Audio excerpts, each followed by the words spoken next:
The Latina Leadership Coalition is an organization that provides women from CSU Channel Islands the opportunity to empower themselves and others through their academic achievements and leadership abilities. In this screencast, I will explain why the Latina Leadership Coalition can be identified as a discourse community. Discourse community theorists have argued the concept is too arbitrary to clearly define, but others have provided specific ways to define it. Patricia Bizzell states discourse communities should be seen as interpretive communities. From her statement, we can deduce that the particular way a community uses language to communicate with society identifies them as a discourse community. Another way to interpret a discourse community is as a community of practice. By community of practice, Eckhart and McConnell mean a way in which a group of individuals shares unique ways of doing things, such as a special way of talking or having certain beliefs and values. I will use linguist John Swell's 6 key characteristic criteria he identified as necessary and sufficient for validating a group of individuals as a discourse community to demonstrate how the Latina Leadership Coalition can be identified as one. According to Swell's first criteria, a discourse community has an agreed set of public goals. The LLC mission statement alone provides a clear, concise, and specific outline of the organization's main goals. One of LLC's specific goals is to build upon the leadership potential of our members so they can one day have the tools and the confidence to make a difference in their communities. Both these documents, as well as others, are readily available to the public. Swell's next criteria states that a discourse community has intercommunication among members. LLC uses a variety of platforms to facilitate communication. One of the main forms of intercommunication we use is email. Email provides us a great way to communicate business-related information. An example of this includes a warning email the treasurer gives to members when they are not meeting their financial responsibilities with the organization. Swell's third criteria states a discourse community uses its participatory mechanisms primarily to provide information and feedback. Because LLC is structured as it is, one of the core components essential for the weekly meetings is the agenda. The agenda provides members with an overview of what topics will be discussed during the meeting.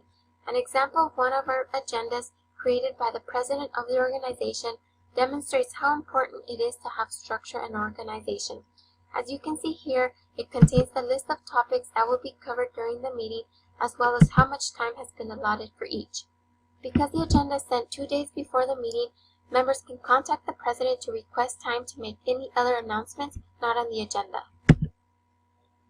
Similarly, minutes keep members who were not able to attend a meeting informed of current events. Here is an example of the minutes from one of our meetings.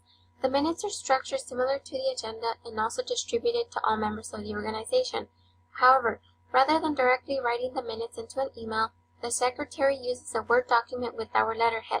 She uniquely incorporates a picture with the quote directly relating to our sisterhood pillar at the end of each document. Swell's next criteria states discourse communities utilize and possess one or more genres to further communicate its aims. Carrie Dirk, a genre theorist, describes genres as being collections of related reactions to similar situations or as methods of communication that have a purpose and that take into consideration writer and expected reader. In simple terms, they are versions of forms of communication. Let me explain using an example. Here are a few versions of our LLC monthly newsletter. As the chair of the marketing committee, one of my responsibilities was to find a unique way to transmit information about LLC and its members. Our newsletter is unique to our organization because it has our name, Leaving Your Mark, contains a famous quote on the front page, and also uses language significant to us.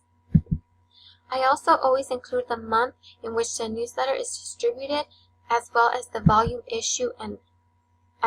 number and issue. The fifth criteria Swells discusses is the acquisition of specific lexis among discourse communities. By specific lexis, he refers to specific lingo, specifically acronyms used by the discourse community members that may be confusing to individuals outside that community. Within the organization, LLC has developed a language of its own. The treasurer need only say SFCs due next week for members to understand that she is referring to the semester financial commitment contracts. The last criteria identified by Swells necessary for labeling a group of individuals as a discourse community is a threshold level of members with a suitable degree of relevant content and discoursal expertise. Although LLC tries hard to avoid any demonstrations of hierarchy in an effort to establish equality among all members, we do have an executive board made up by the president, vice president, treasurer, and secretary. Members in the executive positions are usually those who have been in the organization longer than a year. Although each group does not require excessive training to be successful, members gain more out of their positions when they already have had some leadership experience. The executive board for this year has been in the organization for more than 2 years. Followed by the executive board, we have committee chairs and co-chairs who are responsible for meeting the duties required of each committee, such as coordinating fundraising or community service events. Lastly, we have our members. With that being said, I hope I was able to clearly demonstrate how the Latina Leadership Coalition is a discourse community. Thank you.